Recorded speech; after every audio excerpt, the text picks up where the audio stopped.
Bulletin کے آغاز میں آپ کو بتائیں، آزاد کشمیر، گلگت بلتستان اور خیبر پختونخوا میں بادل پھٹنے اور سیلابی ریلوں سے ہر طرف تباہی، ہلاکتوں کی تعداد 400 سے بڑھ گئی، درجنوں افراد اب تک لاپتہ۔ خیبر پختونخوا میں اموات کی تعداد 350 سے بڑھ گئی۔ بنیر میں قدرتی آفت سے سب سے زیادہ 209 اموات ہوئی، 150 افراد لاپتہ ہیں۔ جاں بحق افراد میں 279 مرد، 15 خواتین اور 13 بچے شامل ہیں۔ حادثات سوات، بنیر، باجوڑ، ترغر، مانسیرہ، شانگلہ اور بٹگرام میں پیش آئے۔ مجموعی طور پر 74 گھروں کو نقصان پہنچا، 11 گھر مکمل منہدم ہو گئے، 63 مکانات کو جزوی نقصان پہنچا ہے۔ سوات مینگورہ میں سیلاب سے متعدد مکانات زمین بوس، کئی فٹ تک ملبہ موجود، سینکڑوں مکین بے گھر۔ سیلاب زدہ علاقوں سے لوگوں کی محفوظ مقامات پر منتقلی جاری ہے۔ وزیر اعلیٰ کے پی علیمن گناپور کا کہنا ہے، وعدہ کرتا ہوں جس کا جتنا نقصان ہوا حکومت دے گی۔ سیلاب سے ہونے والے شہریوں کے مالی نقصان کا ازالہ کریں گے، سیلاب سے تباہ گھروں کو دوبارہ تعمیر کریں گے، آبادیوں کو پانی کے راستوں سے ہٹا کر دوسرے مقامات پر نئی بستیاں آباد کریں گے۔ تجاوزات آج سے نہیں، سالہ سال سے لوگ بنا رہے ہیں۔ وقت کے ساتھ ندی نالوں کی صفائی نہیں کی گئی، جب پانی کو جگہ نہیں ملتی تو وہ باہر نکل کر زیادہ نقصان کرتا ہے۔ تجاوزات کے خلاف ڈی آئی خان جیسا آپریشن پورے صوبے میں کرنا ہوگا۔ اگر بنیر میں وہ مارکیٹ ہٹا دی جاتی تو شاید اتنا بڑا نقصان نہیں ہوتا۔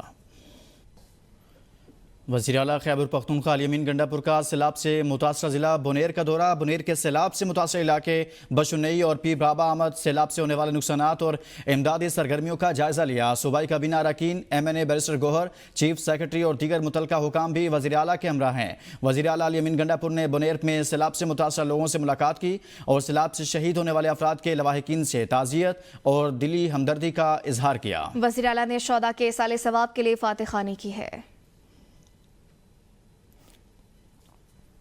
میمن میں تباہ شدہ ہیلی کاپٹر کا بلیک باکس برآمد۔ سرکاری حکام کے مطابق بلیک باکس جائے حادثہ سے تقریباً 100 میٹر کے فاصلے پر ملا اور پولیس نے اسے متعلقہ اداروں کے حوالے کر دیا۔ بلیک باکس سے پائلٹ کی گفتگو اور پرواز سے متعلق اہم معلومات حاصل کی جائیں گی۔ حکام کا کہنا ہے کہ ہنگامی حالت میں سائرن بجا تھا یا نہیں، اس بارے میں بھی بلیک باکس سے شواہد مل سکیں گے۔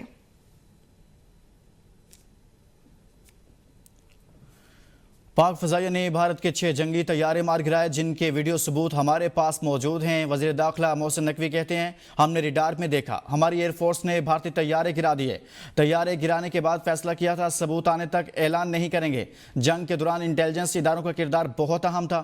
بھارت جو بھی منصوبہ بندی کرتا تھا ہمیں بر وقت معلوم ہو جاتا تھا۔ بھارت کو مزید نقصان بھی پہنچا سکتے تھے، مگر تحمل کا مظاہرہ کیا۔ بھارت مرسڈیز اور پاکستان ڈمپر کی طرح ہے، اجیت دوول اور امیت شاہ بھارتی ڈرامے کے پیچھے تھے۔ بارش کے موجودہ سپیل میں مزید شدت متوقع ہے۔ 3 مزید مونسون سسٹمز پاکستان کی طرف بڑھ رہے ہیں۔ ستمبر کے پہلے 10 دنوں تک مونسون کے سپیل برقرار رہیں گے۔ بنیر اور باجوڑ میں تباہی کلاؤڈ برسٹ سے ہوئی۔ 2 روز میں 337 لوگ جاں بحق اور 178 زخمی ہوئے۔ این ڈی حکام کی اسلام آباد میں میڈیا کو briefing. Chairman N D A میں لیفٹیننٹ جنرل انعام حیدر نے کہا کہ موسم گرما میں گرمی کی شدت زیادہ ہونے سے مونسون کا پھیلاؤ زیادہ ہے۔ اسلام آباد میں آج کلاؤڈ برسٹ نوٹ کیا گیا۔ 10 ستمبر تک مونسون کے مزید 3 سپیل آئیں گے۔ سیلاب زدہ علاقوں کا مکمل سروے کیا جائے گا۔ متاثرہ خیبر پختونخوا میں حالیہ بارشوں سے متاثرہ تعلیمی اداروں کا ابتدائی ڈیٹا سامنے آ گیا ہے۔ ایبٹ آباد میں مجموعی طور پر 4 اسکول مکمل طور پر تباہ ہوئے، جبکہ 67 اسکولوں کو جزوی نقصان پہنچا ہے۔ دستاویز کے مطابق بنیر میں مجموعی طور پر 5 اسکولوں کو مکمل طور پر جبکہ 17 اسکولوں کو جزوی نقصان پہنچا۔ بٹگرام میں 5 اسکول مکمل، باجوڑ میں 1 اسکول مکمل طور پر تباہ ہوا۔ چترال اپر میں بھی 1 اسکول کو سیلاب کے باعث نقصان پہنچا ہے۔ سوات میں 3، دیر لوئر میں 17، ہری پور میں 7، مانسیرہ میں 2، شانگلہ میں 11 اسکولوں کو نقصان پہنچا ہے۔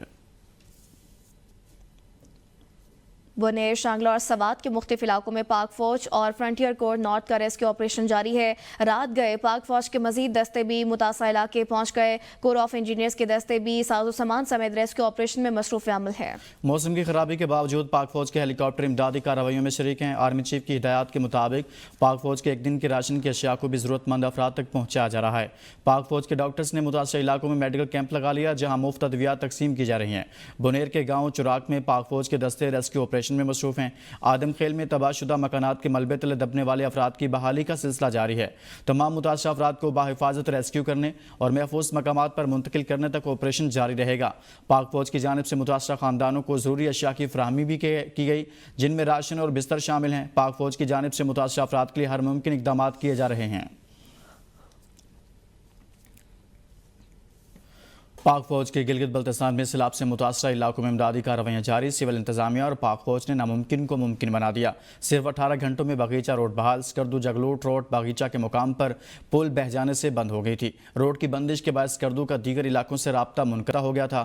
پاک فوج FWO اور NHA نے دن رات کام کر کے کئی روز کے کام کو 18 گھنٹوں میں مکمل کیا.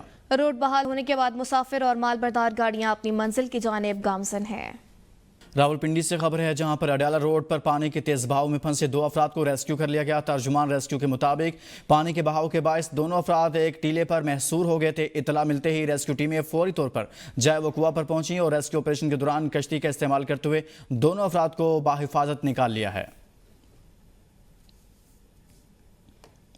وزیر اعلیٰ پنجاب مریم نواز شریف نے پیٹرول اور ڈیزل کے نرخ کم کرنے پر اور کرایوں میں کمی کی ہدایت کرتے ہوئے کہا کہ کرایوں میں کمی کے بعد ترمیم شدہ کرایوں کا ٹیرف نمایاں ویسا کیا جائے. ضلع انتظامیہ ٹرانسپورٹ کرایوں میں کمی کے لیے اقدامات کو یقینی بنائے اور نئے کرایہ نامے پر عمل نہ کرنے والوں کے خلاف کارروائی کی جائے. ٹرانسپورٹ کرایوں میں کمی عام آدمی کا حق ہے, استحصال کی اجازت نہیں دیں گے. کرایوں میں کمی عام آدمی کا حق ہے, استحصال کی اجازت نہیں دیں گے. وزیر اعلیٰ پنجاب مریم نواز کی جانب سے ایسا کہا گیا. موجودہ حالات میں مکالمے کا فروغ ناگزیر ہے. اسپیکر پنجاب اسمبلی ملک احمد کہتے ہیں جنگوں کے حامی نہیں, ان سے بڑے پیمانے پر نقصان ہوتا ہے. تنازعات کا حل بات چیت کے ذریعے ہونا چاہیے. پاکستان میں دہشت گردی کے واقعات میں بھارت ملوث ہے. کلبھوشن کی گرفتاری اس کا بڑا ثبوت ہے. بھارت نے جارحیت میں معصوم پاکستانی شہریوں کو نشانہ بنایا. پاکستان کی خود مختاری کی خلاف ورزی کی مسلح افواج نے بھارتی جارحیت کا منہ توڑ جواب دیا. پاک فضائیہ نے جنگی طیارے گرا کر بھارت کا غرور خاک میں ملا دیا. ملک میں جو دہشت گردی ہوتی ہے اس میں ہاسٹائل انٹیلیجنس ایجنسیز کا کردار ہے. میں ثبوت دیتا ہوں, میں کلبھوشن پکڑتا ہوں, میں جیلم کے ریلوے اسٹیشنز پہ انڈین سپائز پکڑتا ہوں کہ ہندوستان یہ جو پہلگام کے معاملے میں الزام تراشی پاکستان پر کر رہا ہے یہ تو ایسے ہی ہے کہ میں خود سب سے بڑا وکٹم ہوں اور مجھے ہی مورد الزام ٹھہرا رہا ہے. پاکستان نے اپنی ملٹری ایبلٹی, اپنی سٹرائکنگ ایبلٹی, اپنی ایئر فورس کی سپریورٹی, ان سب کو 4 گھنٹے کے اندر اندر ثابت کیا اور ایسا مؤثر جواب دیا جسے پوری دنیا تسلیم کرنے پر مجبور ہے. چند لمحوں میں ہندوستان کا غرور خاک میں ملایا. ہماری فضائیہ نے اتنا شاندار جواب دیا. چیئرمین سینٹ یوسف رضا گیلانی کا کہنا ہے مسلح افواج نے بھارتی جارحیت کا منہ توڑ جواب دیا. ملک کی خود مختاری اور سلامتی کا تحفظ ہماری اولین ترجیح ہے. بھارت ایک جارح ریاست ہے. بھارت خطے کا امن اور استحکام خراب کرنا چاہتا ہے. بھارتی جارحیت کے دوران ہمارے میڈیا نے ذمہ دارانہ کردار ادا کیا. بھارتی جارحیت کے خلاف دوست ملکوں نے پاکستانی موقف کی بھرپور حمایت کی. امریکی صدر ٹرمپ نے دہشت گردی کے خلاف پاکستان کی کوششوں کا اعتراف کیا. سیاسی جماعتوں کے درمیان گفت و شنید انتہائی ضروری ہے. اختلافات کے خاتمے کے لیے ڈائیلاگ کا فروغ ضروری ہے. بالاکوٹ سے خبر ہے گورنر خیبر پختونخوا فیصل کریم کنڈی نے کہا ہے کہ صوبے میں 13 سال سے تحریک انصاف کی حکومت رہی مگر کوئی بھی خاطر خواہ ترقیاتی کام نہیں ہوا. کاغان میں پیپلز پارٹی کے جلسے سے خطاب کرتے ہوئے کہا 1 کروڑ نوکریوں کا جھانسا دینے والے اب عوام کو بے روزگار کر رہے ہیں جبکہ صوبے میں تجاوزات کے خلاف آپریشن کے نام پر سیاسی انتقام لیا جا رہا ہے.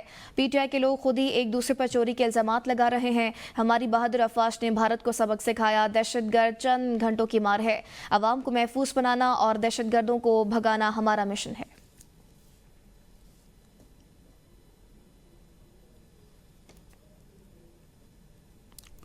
سینیٹر عرفان صدیقی اس وقت گفتگو کر رہے ہیں. حکمران بہت اچھے ہیں اور ان کے مطالبات پورے ہو رہے ہیں اور ان کا کوئی کنسرن نہیں ہے. ہر جگہ کنسرنز ہوتے ہیں اور ہماری تاریخ کو دیکھیں, اگر خود مسلم تاریخ کو بھی دیکھیں تو یہ کنسرنز اسلامی تاریخ کے اندر بھی موجود رہے ہیں. بڑے بڑے حادثات ہوئے ہیں, ہمارے خلفائے راشدین کو شہادتیں نصیب ہوئی ہیں. تو یہ معاملات جو ہیں یہ ہماری تاریخ میں ہی نہیں عالمی تاریخ کے اندر بھی آپ کو دکھائی دیں گے. معاملہ یہ ہے کہ اس وقت جہاں ہم کھڑے ہیں وہ یہ ہے کہ اسلامی جمہوریہ پاکستان کے نام سے اللہ تعالیٰ نے ایک پناہ گاہ, ایک شیلٹر ہمیں دے دیا ہے. اس شیلٹر کو اب طویل 7-8 دہائیاں گزر گئی ہیں, نشیب و فراز آئے ہیں, بہت سی کوتاہیاں بھی ہوئی ہیں, بہت سی کامرانیاں بھی حاصل کی ہیں.